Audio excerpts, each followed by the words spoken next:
Bismillahirrahmanirrahim. Alhamdulillahirabbil alamin wassalatu wassalamu ala asyrafil anbiya'i wal mursalin wa ala alihi wa sahbihi ajma'in. Allahumma shalli wa sallim ala nabiyyina Muhammad wa ala alihi wa sahbihi wa man tabi'ahum bi ihsanin ila yaumiddin. Amma ba'd. Sidang jemaah sekalian, tuan-tuan dan puan-puan rahimani wa rahimakumullah, kita akan mengulangi keterangan ayat yang ke-16 pada pagi ini. Kemudian kita akan memperincikan sedikit lagi maklumat ayat ini. Seterusnya kita akan masuk kepada nikmat yang lain pada ayat yang berikutnya. A'udzu billahi minasy syaithanir rajim. A'udzu billahi minasy syaithanir rajim. فبأي آلاء ربكما تكذبان.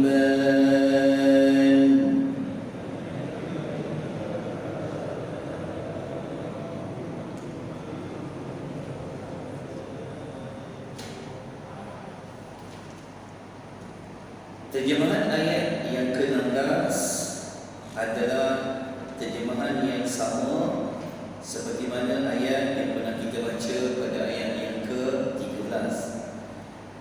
Fabi'ayyi ala'i, maka nikmat Tuhan kamu berdua yang manakah? Tukadziban, yang kamu hendak dustakan. Ayat ini kalau kita lihat di dalam muka untuk surat yang ke-18, Al-Imam Ibnu Katsir rahimahullah menjelaskan ayat 16 ini adalah ayat yang Allah nak mengatakan bahawasanya nikmat Rabb, iaitu Tuhan kamu yang manakah, wahai sekalian manusia dan jin, yang kamu hendak dustakan. Dengan arti kata lain, kata Ibnu Katsir,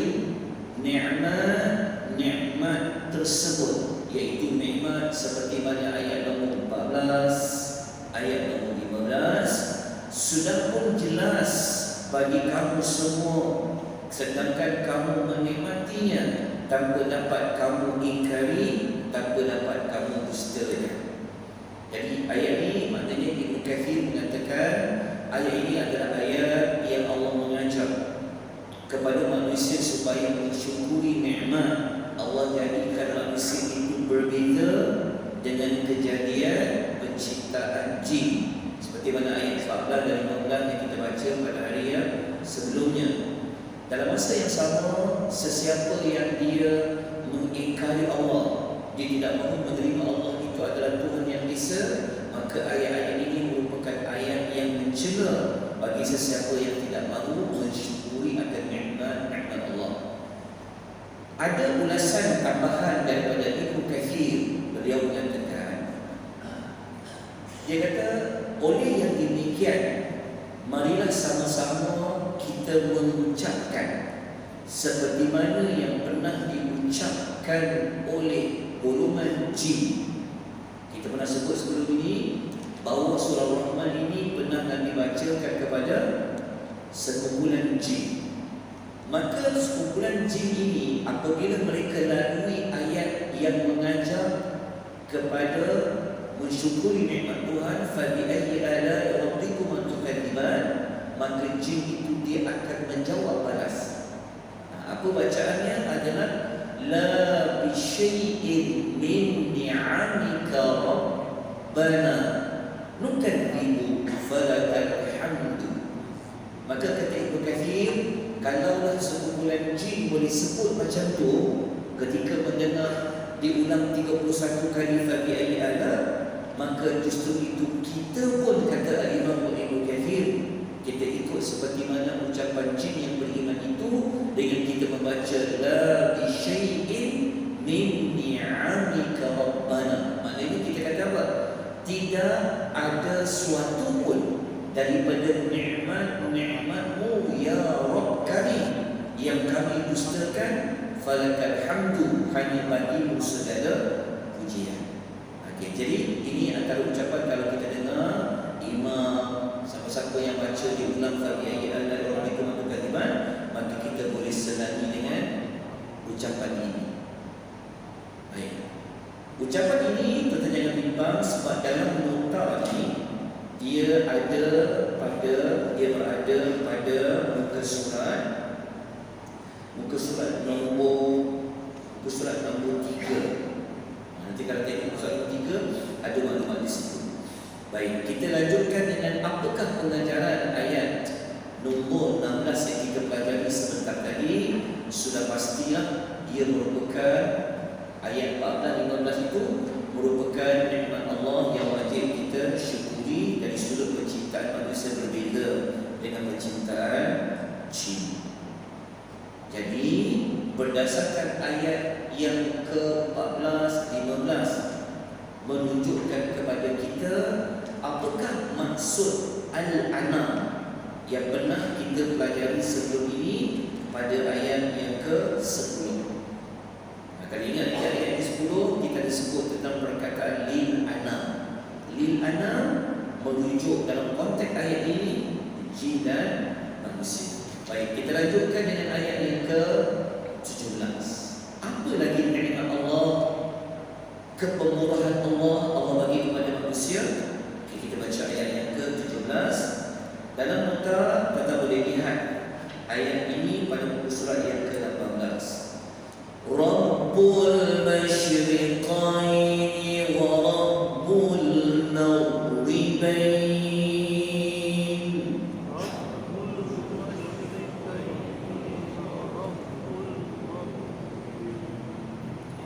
Terjemahan ayat yang ke-17, Allah mengatakan dia adalah Rabb, dia adalah pemelihara, dia adalah penjaga, dia adalah pengatur, Tuhan yang memelihara masyriqaini, dua timur, wa Rabbul maghribain, dan juga Tuhan bagi dua barat.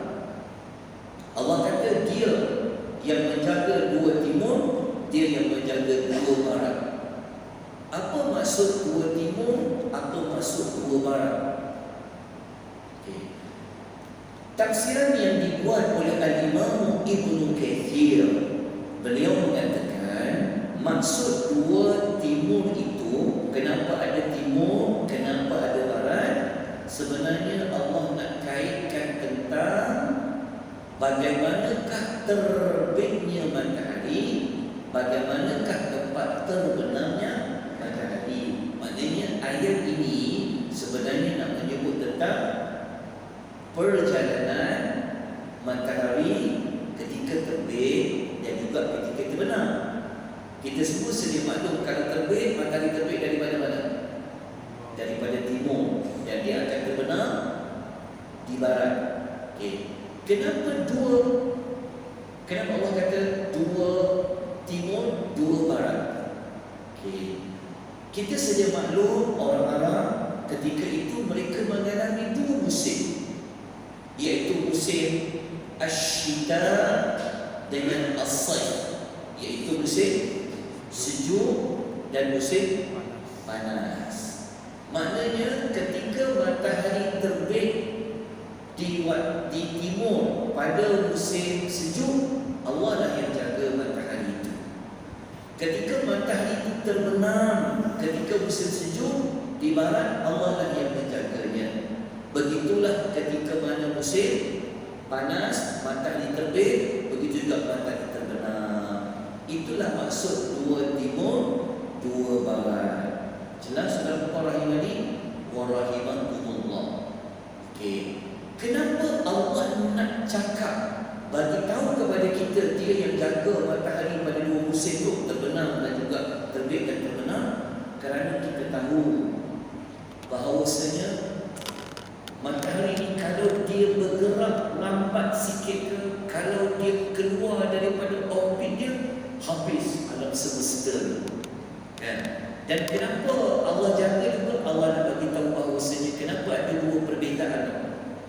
Terbenam ketika dia terbit, ketika terbenam, sebenarnya kita tahu kan, ada manusia kita siang, ada tempat lain dia malam, tempat kita malam, tempat lain siang. Bayangkan kalau sama je.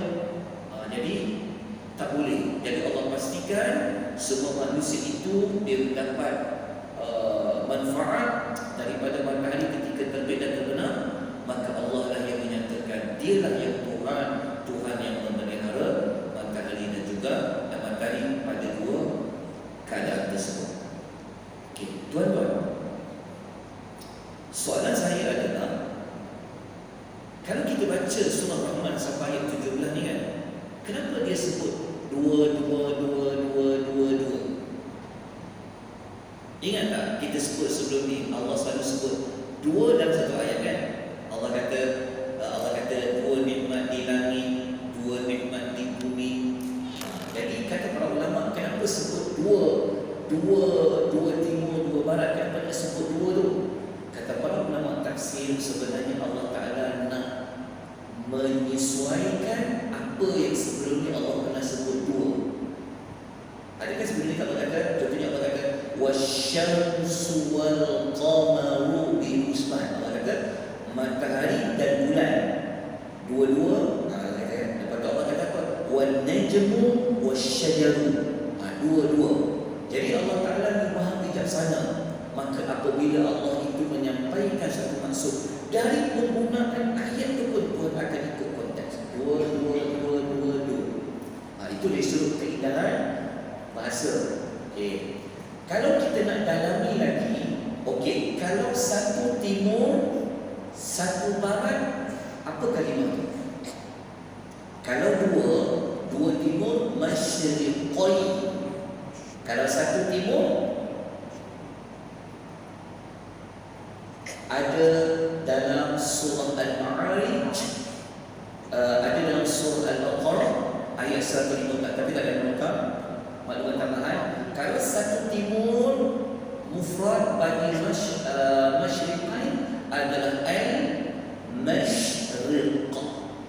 Kalau dua, baru kita tambah yang masyriqain. Kalau satu barat, maghrib. Jelas? Okey. Kalau jamak pula, kalau kita nak pluralkan timur-timur, nak sebut apa pula? Dalam surah Al-Ma'arij ayat 40 Allah sebut bilangan banyak pula, iaitu Al-Masyariq. Kalau satu masyriq, kalau nak banyakkan dia tambah masyariq. Kalau banyak barat, wal maghrib. Dapat tuan-tuan, kita belajar sikit pagi ni bahasa Arab. Jelas tuan-tuan? Boleh? Allah sebut dalam suratul Ma'arij. Rupa-rupanya kenapa saya nak sebutkan tentang penyebutan singular, plural. Sebenarnya Allah banyak ulang dalam Quran. Dialah yang menjaga timur, dialah yang menjaga barat. Dua-dua tempat ini dia adalah milik Allah. Bahkan tuan-tuan dalam surah Al-Ma'arij dalam surah Al-Ma'arij ayat nombor 40, Allah sampaikan bersumpah. Allah bersumpah dengan dirinya yang menjaga timur dan barat. Allah kata fala uqsimu bi rabbil masyariqi wal magharib. Hebatnya Allah Subhanahu wa taala.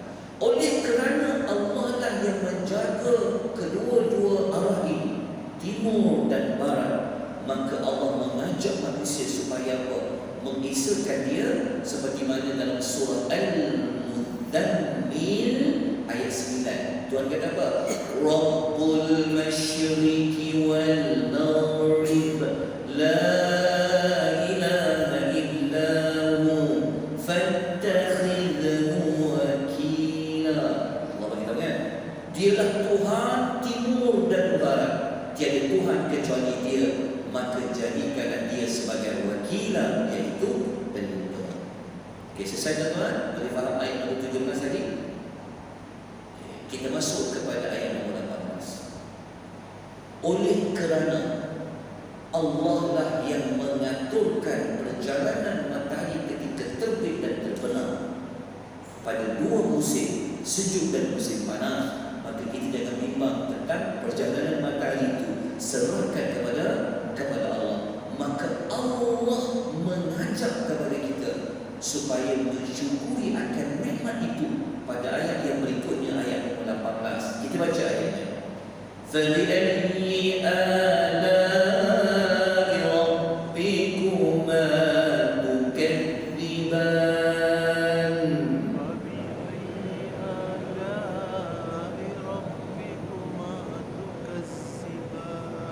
Maka nikmat Tuhan kamu berdua, yang mana lagi yang kamu hendak dustakan?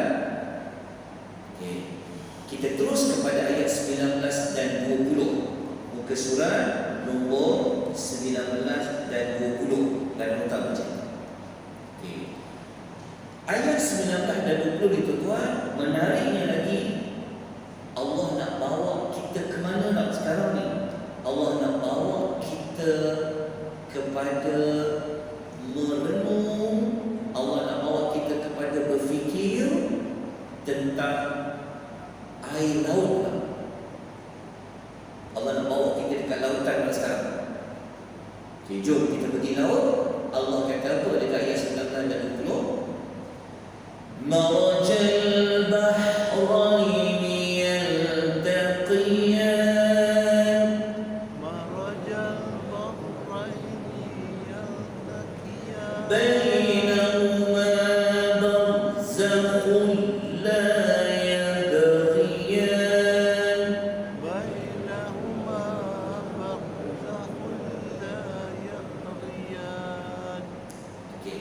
Ayat 19 Allah kata dia membiarkan, maksudnya dia menjalankan dua laut. Kita jumpa dua lagi, dan dua.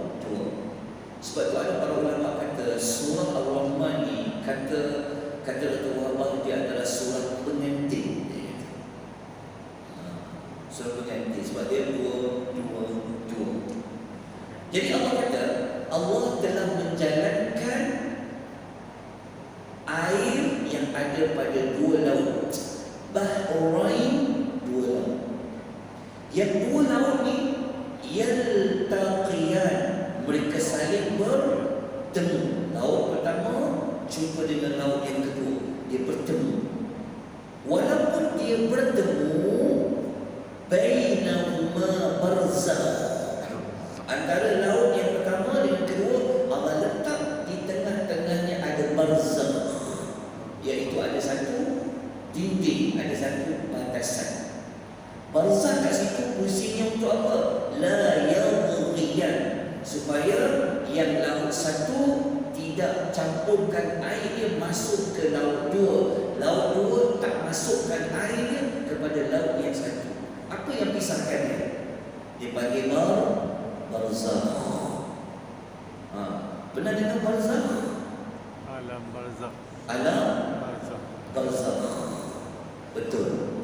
Siapa nak faham alam barzakh, dia kena study tentang Allah pisahkan ada dua laut, air kedua-duanya dah jumpa dah, tapi tak bercampur. Itulah barzakh.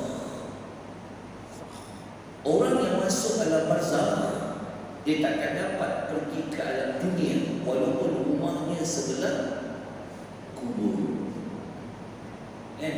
Ada masjid, depannya kubur. Ada tak orang dekat kubur tu dia boleh pergi sembahyang lagi di masjid tu? Kan ada kubur tu depan masjid, belakang masjid kan. Tapi kenapa dia tak boleh nak ke masjid tak? Sebab Allah telah letak dia sudah berada di barzakh. Sebab tu perkataan barzakh ada 3 kali Allah sebut di dalam Quran. 3 kali Allah ulang perkataan barzakh. Satu daripadanya dalam ayat yang ke-20. Okey, nanti saya katakan sikit. Okey. Tinggal 1 minit lagi tuan-tuan. Tapi kita tak barzakh lagi ni. Okey. Ayat 20, 21 dengan 20, 19 dan 20 ni Allah tak bagi tahu dua laut tu apa. Maka jawapannya minggu depan. Okay, macam mana? Ada 20 minit ni, saya bukan pada janji ni. Tak pun 20 minit. Kita nak lanjutkan ke apa? Sampai minggu depan. InsyaAllah kita tak ada pun 20 minit. InsyaAllah. Tapi adalah nota ni kita boleh tengok dekat pusat nombor 1920. InsyaAllah kita sambung insyaAllah pada hari Isnin yang akan datang. Aku qouli hadza wa astaghfirullahal azim. Wabillahi taufiq hidayah. Wassalamualaikum warahmatullahi wabarakatuh. Waalaikumsalam warahmatullahi